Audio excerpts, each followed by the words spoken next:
recording has started. That's awesome. That way we'll be able to share it back out with you and with others who maybe are not able to join.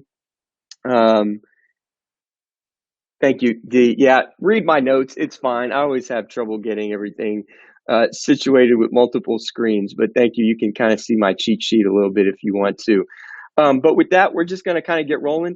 Please engage via the chat. This is not a meeting setup, so you're not visible to us necessarily. And we're kind of counting on you to engage with us in the chat, ask questions. We will pause throughout to make sure that we're getting you good information. And I already see Vicky from our partner at Texas Appleseed. If you have other related resources, this is a shared space to do that connecting. And Texas Appleseed, just to give you a hint, for day 2 tomorrow is going to be one of our special presenters as it relates to bills specifically related to school discipline, safe and supportive schools, and education justice issues. So thank you, Vicki, for joining us and for already kind of being a great participant. So we're going to keep moving. Again, some of you may already be familiar with this. Every 2 years, the Texas legislature meets for that special moment, 140 days for our regular legislative session. The calendar kind of rotates depending on when things get rolling. In red, you can see where we are. So we started gavelled in back on January 12th.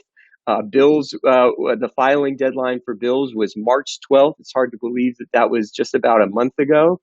And then the session will end on May 31st, the Monday of, I believe, Memorial Day. So it should be an exciting weekend.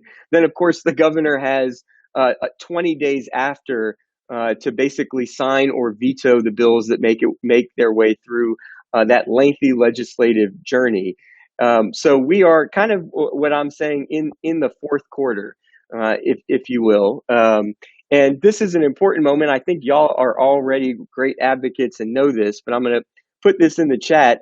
If you do not know who your legislator actually is, whether it's at the House or Senate level in Texas, here's a friendly link in the chat. You just enter your address.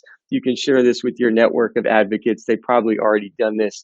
But these are the folks who you need to be talking to, and increasingly so as bills not just make their way through committees, but onto the floor, where every elected state lawmaker is going to take a vote one way or another on the bills that you care about.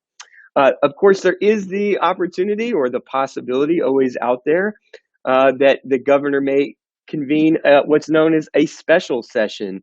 During a special session, again, the governor sets that agenda. So only bills related to kind of the critical issues that the governor deems important will be heard there. We know that there's going to already be a special session related to redistricting.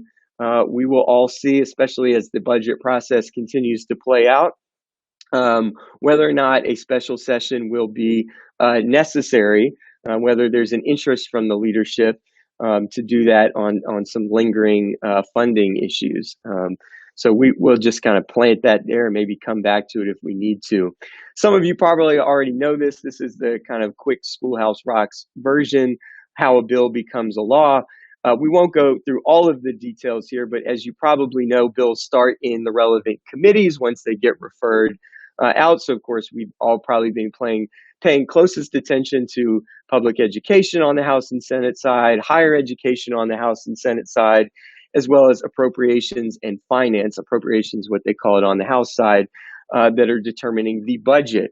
When bills actually get out of committee, of course, they have to get calendared for the larger chamber, the floor, to debate and then vote on those bills. And the process has to start all over again once a bill passes in one chamber and then get referred over to that committee on the opposite side. So where we are, again, to go back to that calendar, is a lot of bills now are starting certainly to make their way to their respective floors and to move across chambers as they get passed. I'm borrowing a little bit of the language that our good friend Seth Rao has provided in his weekly update. So I'm kind of quoting here. If a bill has not been heard in committee at this point, it's on life support. However, the language from some of those dead bills can always come back to life in other pieces of legislation. So For those who are following closely or want to check in on how a bill is doing, see if it's gotten a hearing yet. If it has not, it may be time to pivot some of your strategy and to pay attention or closer attention to the bills that have moved at least into committee, if not out of committee, for where your priorities can get integrated. This is actually a few slides here from a great session we did in partnership with a number of organizations a couple of months ago called Dollars and Cents, How Texas Funds Its Schools. I'll put that link in the chat as well. We have a recording of this video as well as all of the slides. I picked and chose a few just to kind of cover where we are at the budget. You probably already know this too, but there's really only one thing that the Texas legislature is mandated to do during session, which is to pass a balanced budget. And that's based on how much revenue is available for them to spend. They actually passed two budget-related bills. One is called the supplemental budget, which is really reconciling the previous 2 years.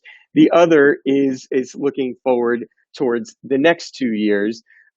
They swap out where these bills start in terms of the chamber. So this time around, the Senate is starting with Senate Bill 1 on the upcoming biennium, and the House side is starting with the supplemental budget, which is looking back at the previous 2 years. We are in a very different place than we may have thought we would have been back in October when we met at our last boot camp, when a lot of the fears were around the fact that revenue would be steeply down, that cuts wouldn't be inevitable, and that's what we were bracing for in terms of protecting funding, and especially making sure that if there were cuts, that they would be as equitable as possible. The good news, and I'm guessing most of you are aware of this, is that state revenue is not down as much as many had feared. It is down, but only slightly. Projected at least over the next 2 years. Of course, that could always change. The big new question that has been thrown into the mix are these federal funds. I'm not going to go into all of the details around what's known as ESSER, or the Elementary and Secondary Schools Emergency Relief Funds. I know that's a mouthful, but that's what ESSER stands for.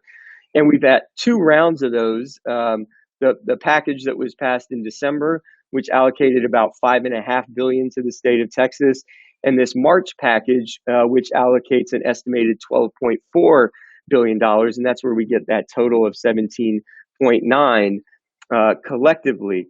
And so what we know at this point is that formula cuts, in other words, all of that work that went into House Bill 3 that, of course, rebalances, and there's a local contribution, of course, that goes into how we fund our schools in this state. But basically that the state's ability to pay its share of formula to school districts for the next 2 years is covered, and that the state should be able to meet its commitment in doing so. What we really don't know, and of course, if you followed the news, you know, is what's going to be the timing and the use of these federal funds. So the House and Senate, as we mentioned, those budget bills are starting to come to light and kind of move onto floor votes. Neither of those include the ESSER funds. Of course, that leaves a lot of questions lingering for school districts who are trying to budget, going through their budget cycles as we speak. They're trying to not only plan, but make sure that they have the revenue in place, especially to address unfinished learning and the gaps that we know have widened over the past year of disrupted learning, as well as other increased student needs. So there's a lot of urgency, of course, to understand when that's going to happen, how much is ultimately going to flow to school districts, and whether or not there will ultimately be some strings that get attached. Some of you are familiar probably with the term supplanting, but basically the state can use federal funds potentially to replace the state revenue they would have used to fund schools. And they can do that either by allocating some of those dollars to wholly different areas of the budget outside of education, or clawing back some of that state revenue and directing it outside of the formula. And we're going to talk in a little bit about some of the bills that are moving forward that indicate the way in which state lawmakers are thinking about directing some of this state revenue that they will have control over if they supplant some of their state money with federal dollars. Um, there is a big thing, you may have heard this term, maintenance of effort. There are some strings attached to the ESSER 2 and 3 funds. The big one I'll highlight here is what's known as maintenance of effort, which stipulates that states have to spend at least the same share of total state spending on pre-K through 12 education and higher education combined as they set their budgets for the next 2 years, as they did on average during fiscal year 2017, 18, and 19. As these numbers have gotten crunched, what appropriators have been looking at is the fact that the higher ed portion of that spend is not adequate to meet the requirement. The estimates that have come forward, I think the Dallas Morning News ran a piece in the last week or so based on some LBB testimony. The Legislative Budget Board testified that the state was about $1.2 billion shy over the next 2 years from the higher education portion of that spending requirement. And so that's kind of where things stand. The governor, we know, has submitted a waiver about this maintenance of effort request to the Department of Education and has not received a response. And so waiting on that response has certainly created a vacuum, as it were, so that appropriators are not moving urgently to allocate those funds. And Chris, I want to thank you in the chat for just putting a link in there to what we've created, which is just one resource on what the American Rescue Plan Act means for Texas specifically. We'll have some more resources coming out, hopefully within the next week or so, really designed to help make sure that state appropriators have accurate information as they go through the budget process through the remainder of session. So I'm going to pause here in the chat. If there are any questions that you have, I see maybe some comments. I know that that was a lot in a relatively short amount of time, but I do want to pause if anyone has any questions or new information maybe that they have to share about the status of the budget, about the status of federal funds, et cetera. So yeah, D, yeah, always plenty of rumors. That's nothing new. Yes. I will say to Dee's comment, part of the reason why the state spending on pre-K through 12 education is not that much of an issue on maintenance of effort is House Bill 3. So for those of you thinking FY19, right, our last legislature significantly increased the share of state spending that goes into the formula. And so that part of kind of the state's commitment we expect will get met. So it is kind of the questions around kind of the higher ed investment side that's raising questions about maintenance of effort. Jeff, no dumb questions asked, if the federal funds are clearly stipulated for LEAs by the federal government, how is it still getting wrapped up in the state and not going directly to districts? Fair question. Different states handle this in different ways. But yeah, I mean, the state is still the vehicle. So when the money arrives, just to clarify, the money arrives and gets sent to the Texas Education Agency. So for example, that $5.5 billion from ESSER 2 has already been distributed. It has arrived, the state has access to it. And it is really a question of deference, for lack of a better term, as far as how the agency engages with the budgetary process. So we are in a budget process, right? Lawmakers are the ones who set the budget. And so at least in Texas, the agency is deferring in large part to that appropriations process before allocating it to the states. I don't know if that really answers the question, but I think that's partially, that's what's happening. And again, I think the other piece is there are these strings attached, right? And so at least the rationale that is being used for not distributing the money is saying, well, we haven't gotten a response that we will be able to meet our maintenance of effort requirement. We've submitted this waiver as a state, and therefore, we want to protect ourselves should we not meet that requirement. Again, I'm not going to speculate as to the motivations of that rationale, but that is kind of the what is being used to kind of justify it. So I am going to keep us moving forward and to make sure that we have time for our partners to talk about some of the bills here. We've lifted up just a 3 or 4 that we're going to try to feature with the remaining time we have. So you can see we're going to talk more about, okay, with potential state revenue or additional federal revenue, what are the policy vehicles that are actually viable at this point and that are making their way through the legislative process? In other words, these have not only maybe gotten a hearing, but they have moved out of committee, are starting to be debated on the floor, or moved between chambers. And so you can see we're going to talk a little bit about where things stand with broadband expansion, high quality tutoring, and some of the bigger umbrella bills that are related to accelerated learning, extended instructional time.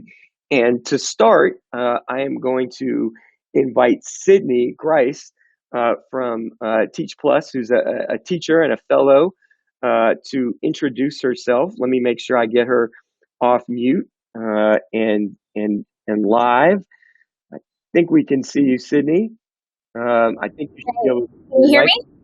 We can hear you, Sydney. Perfect. Take it away. Hi, everyone. I'm so excited to get to share a little bit about the work being done to ensure that our students and greater learning communities across the state are being provided with equitable education through accessible and affordable broadband connectivity. A little bit about me. My name is Sydney Grice. I'm currently a 5th grade ELA teacher. I'm currently in a classroom in Houston, and I'm a policy fellow with Teach Plus. I've been on the East End at Ripley House Community School for about 4 years, where I've had the privilege to work with some amazing, funny, brilliant students, many of whom are part of our network's large community of immigrant and new arrival students. This year, as you can see, things in my classroom obviously look a little bit different as we've adapted to the virtual and then hybrid learning environment. I'm sure many of you have heard this consistent coded argument, both from legislators and media outlets alike, that students are falling behind. And while I don't think we have nearly enough time to unpack the implications of that assumption, from my observations this year, I believe it's our systems, not our students, that are falling behind. Earlier this week, I was really in the pocket on our lesson on author's purpose.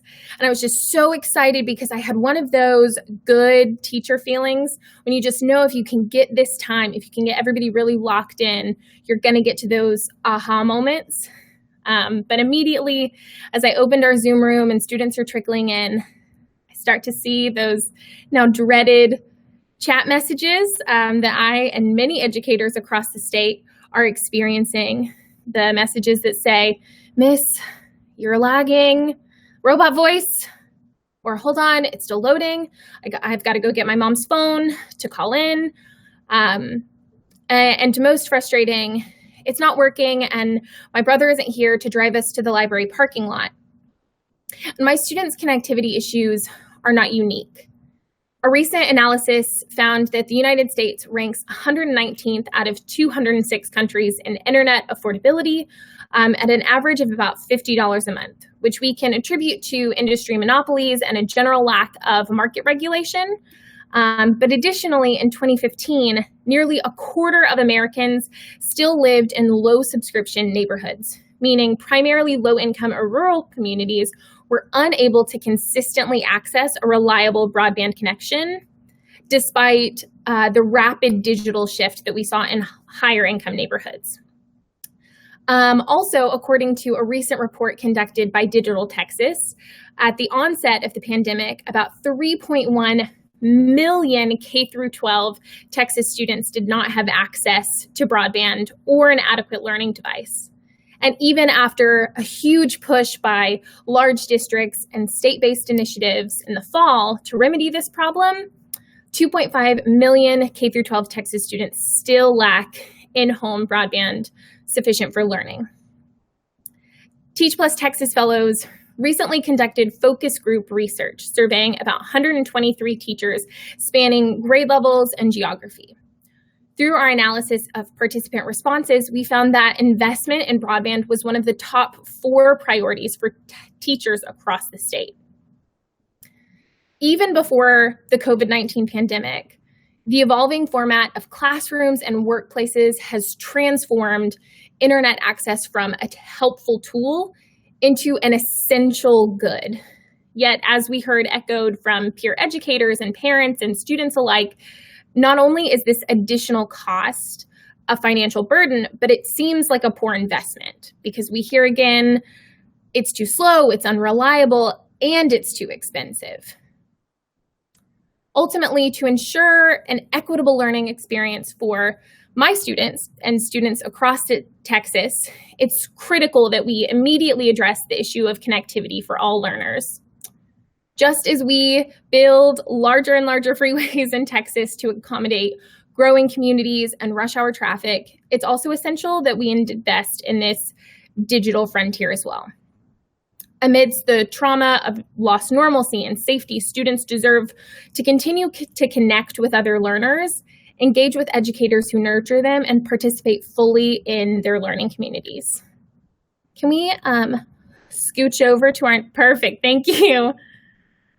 Fortunately, there has been a lot of new legislation introduced, specifically House Bill 5 by Representative Ashby, which passed in the Texas House 146-0 last week, and Senate Bill 5 by Senator Nichols, which passed in the Texas Senate 31-0 on March 31st, which seek to create solutions to this pressing issue.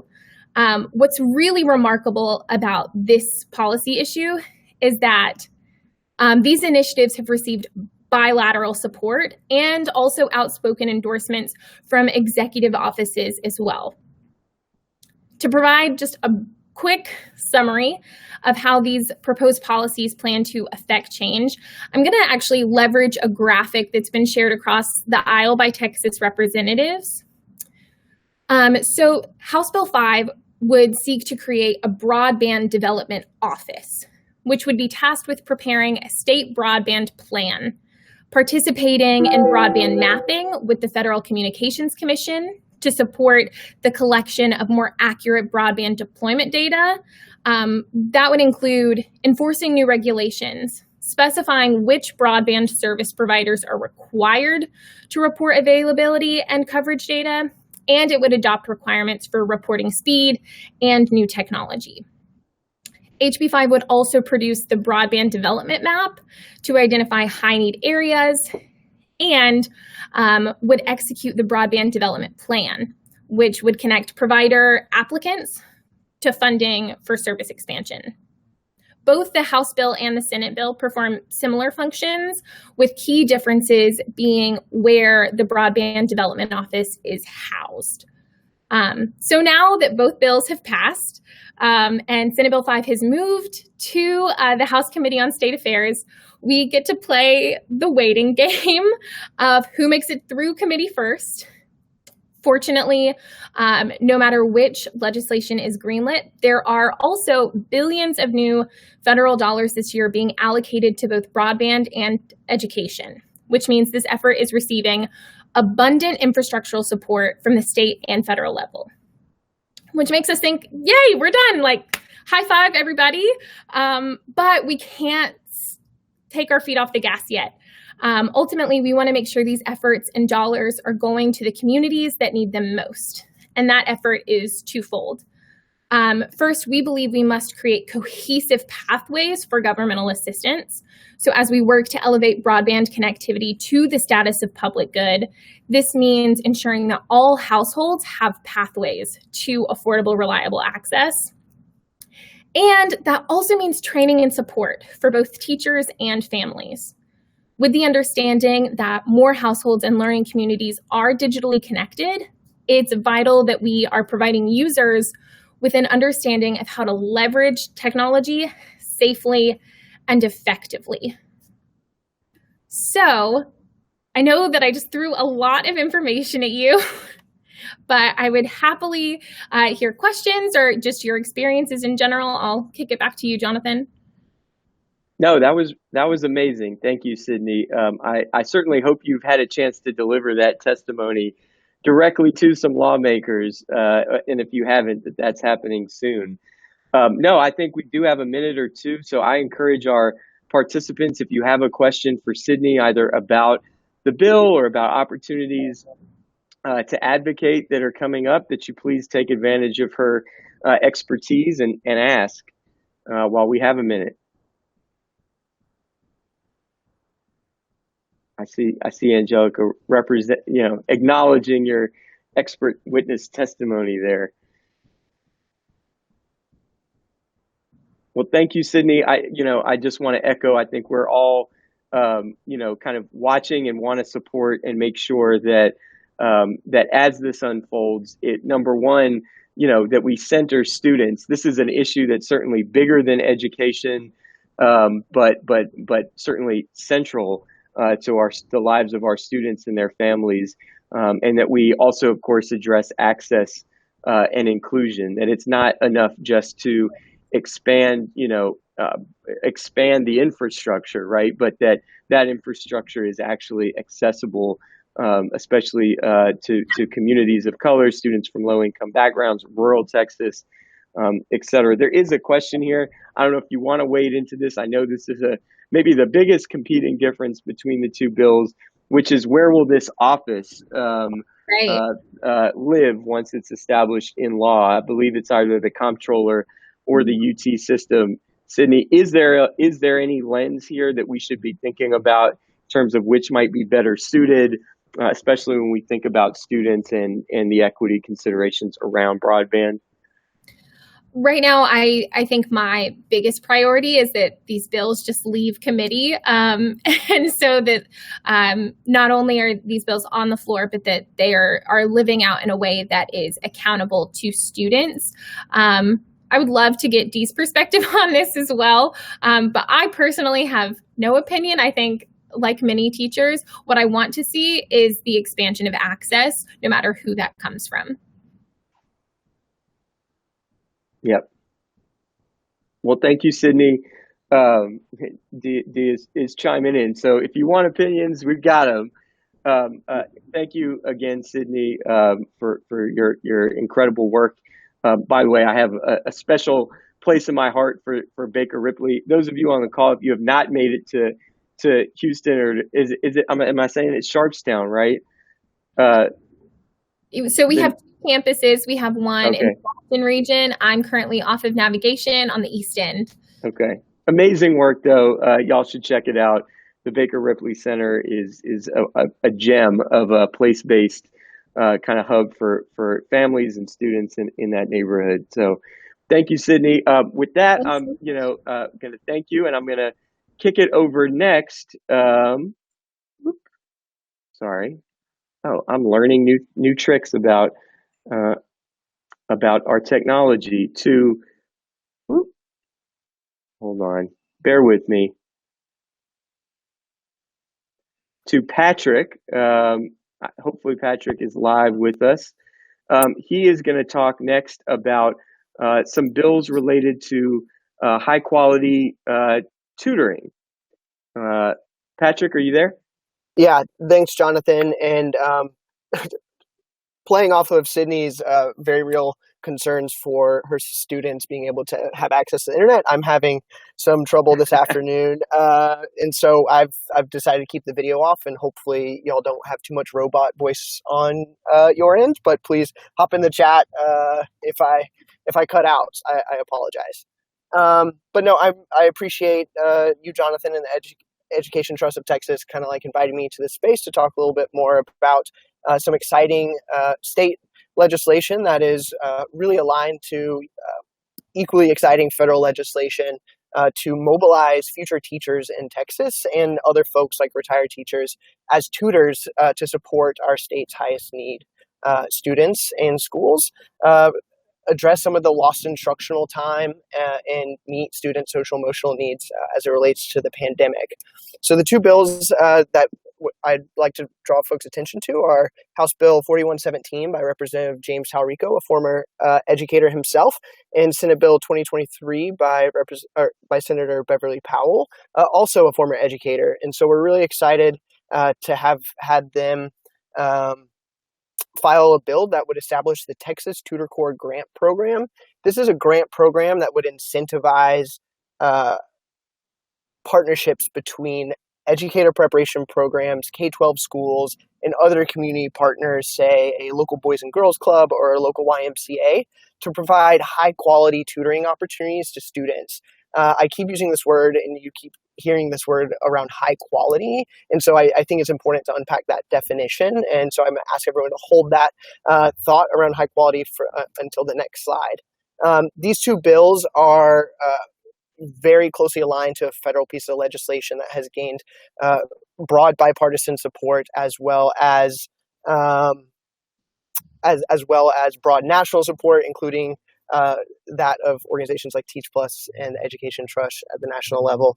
And we're lucky to also have the Biden administration team paying close attention to how to mobilize future teachers as a resource for our students, as well as ensuring that these future teachers have the practice opportunities that they need to be successful. Right now, both 4117 and 2023 would be what Seth and what Jonathan described as potentially on life support. They have not received a hearing.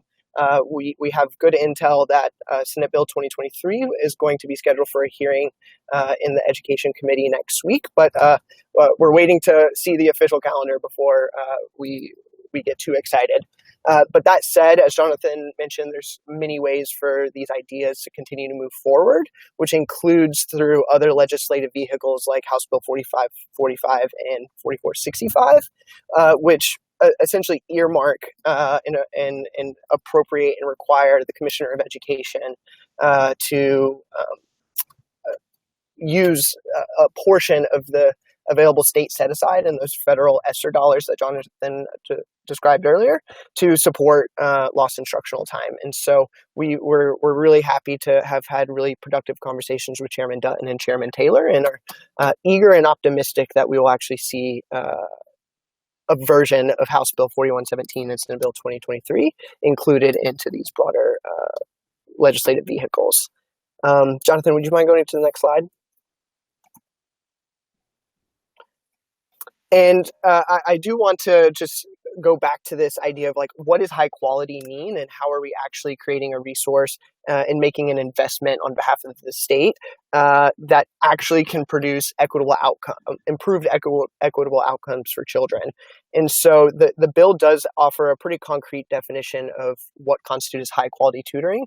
It's not these experiences where you can just volunteer one day and feel good about working with kids. It really is about sustaining meaningful relationships between the tutor and the student over a consistent period of time. And so making sure that the tutoring that's happening is one-on-one or in small group, it's happening at least 2 times a week, preferably for at least 30-minute sessions, and sustaining those interactions between the tutor and student across an entire semester, perhaps over a school vacation or summer school. The bill also does describe specific funding uses, which have to be very directly tied to benefiting the K-12 student.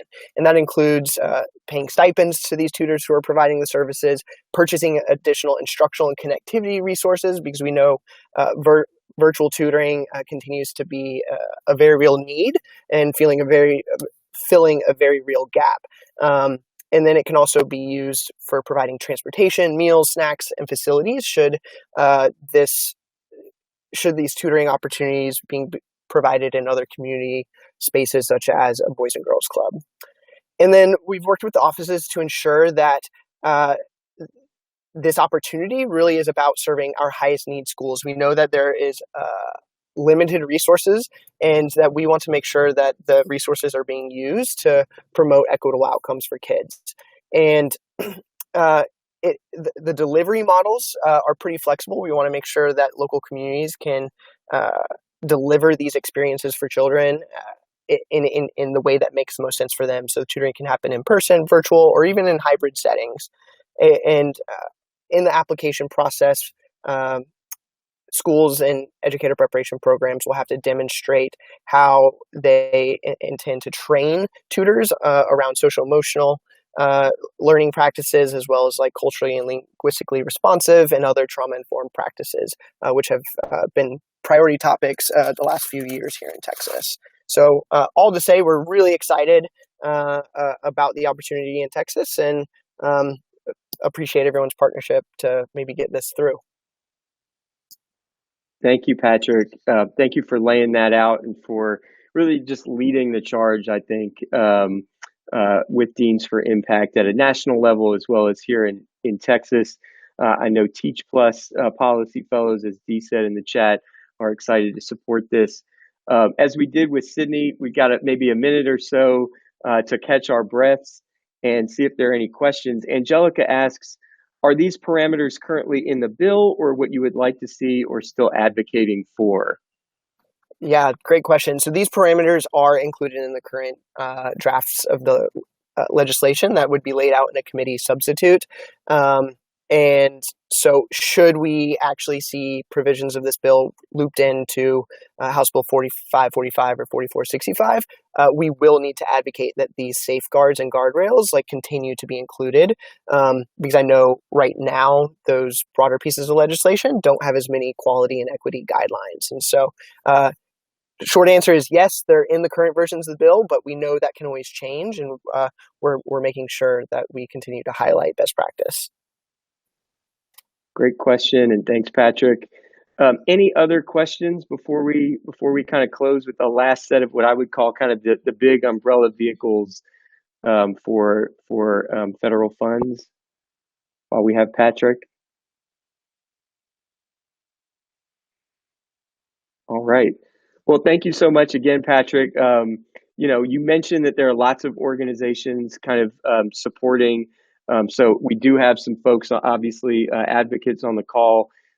We'll make sure to follow up if you don't already know Patrick. If you're interested in joining that list, of course, EdTrust is one of them, but a broad base of support. And we'll try to keep you up to date as that bill moves forward. If you're interested in lending your support, and certainly want to continue to broaden the base for what we know is an evidence-based strategy. Patrick may have, I don't know if you buried the lead or if we missed it, but we just have such great evidence, and I think some of it's called up in the unfinished learning briefs that EdTrust has come forward, that if we get this right, and that's really the big if in terms of implementing and executing high quality tutoring, we can make up for the incredible lost learning time that students have experienced. We know that we can make up lost ground, sometimes an entire year's worth if we do it right.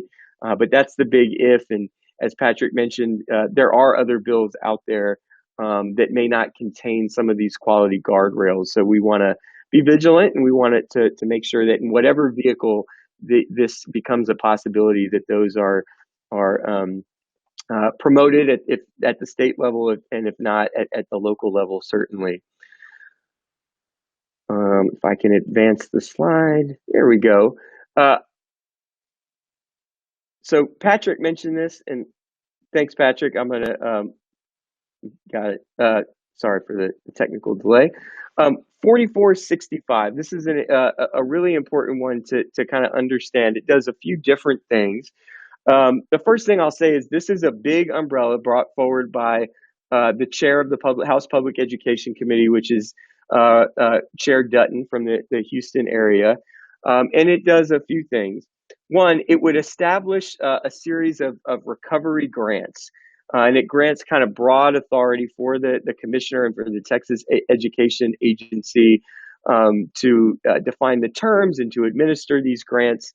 But it also names some specific kinds of investments that these grants would go to support within school districts. So it does include extended learning, broadband, which we just heard about, curriculum and instruction innovations, air and water facility improvements to improve the quality of facilities, and accelerated learning. The details around that are not in the bill text. So again, this is kind of a shell, a container that, if passed, especially if we don't see exactly how the federal dollars will be utilized or how the state will choose to use supplemental funds, would provide some direction to the agency around those uses. The other thing that I should just kind of call out is that it includes some terminology that grants the commissioner some authority to resolve some of the maintenance of effort and maintenance of equity issues that are tied up in kind of the ESSER funds. And so it's also trying to create a backstop for that to happen. So I will move to the next one, and then if there are questions about either of these bills, we can address them then. House Bill 4545 is, I'll just say, a little bit more prescriptive. And it is very much, I would say, on the measurement and accountability side of what we want to see happen with additional resources, right? Which is trying to make sure that that students who may have fallen behind over the last year get the accelerated learning and eventually become proficient and on grade level. So effectively what it will do is look at students who have not demonstrated proficiency, particularly in key transitional grades 3, 5, and 8, and at the student level, establish a committee that would include the parent, that would include the school personnel, and basically create a plan for how to accelerate that student's learning that would still be at the district's discretion for how to do so, but would require, in the current bill text, at least 30 hours of supplemental instruction. Now, again, how that gets delivered, we know is really, really important. And so I'll refer you to, again, our unfinished learning brief on expanded learning time that EdTrust put forward for what we found. For example, our national research with MDRC shows that 30 hours may not be sufficient, that the best outcomes happen in programs with at least 43 or 45 hours, then that certainly how that instruction is delivered, the ratios, the quality curriculum, and the support and training is really important. So, for example, even trained and certified teachers can sometimes need high quality instructional materials and curriculum because, having been a former teacher, being able to provide tailored instruction, we don't always have the time to create the lesson plans that meet students where they are on the specific skill sets where they may need intervention. So on that front, this also contains what they're calling a Strong Foundations grant program that would specifically be targeted for elementary schools and provide some additional resources, including high quality instructional materials, curricula, and some of those aligned professional supports. Again, very much trying to focus on the early intervention that if students have fallen behind over the past year, that the longer we wait, right, to make sure that we intervene and provide that accelerated learning, the harder it's going to be ultimately over multiple years to kind of catch them back up. And so third and finally, I will say this also includes an element of policy that we've seen before, most recently in House Bill 3 with college and career readiness. And I'm talking here about outcomes bonuses. And there's some structures in here that would take some of that student level information, specifically for students who are not proficient when they enter that next school year, and reward schools and school districts for their ability to catch students up, not just in the immediate year following, but even the following year after that. So multiple years, sustaining student proficiency. And again, as we've seen with House Bill 3 as an example, that this bill creates some different weighting. So different amounts, say for students who are economically disadvantaged, they use the term educationally disadvantaged, which I'm sure has a definition that I don't know. And so trying to focus attention specifically for districts on students who we know from lots of data and research are much more likely to need accelerated learning interventions, and to support that over a couple of years. Interestingly enough, there is a fiscal note attached to this bill. I'm not sure that it's final in its nature, but I think it ties back to what Patrick mentioned, which there are starting to be conversations about how federal funds would ultimately be distributed once that gets sorted out in the budgetary or the appropriations process. I think that's subject to change, but we're starting to see some numbers because every bill, for those who are not aware, does require some fiscal analysis. And so we've seen one attached to 4545 in the amount of roughly $225 million. But we can share those links and you can kind of check out what those specific items look like. So I'll pause there. I know that was a lot in a short amount of time. Any questions on the bills that we just covered before we just kind of give a wrap up and give a quick preview for tomorrow? Please feel free to use the chat if there's anything, burning questions, things you want answered. We're here to answer them.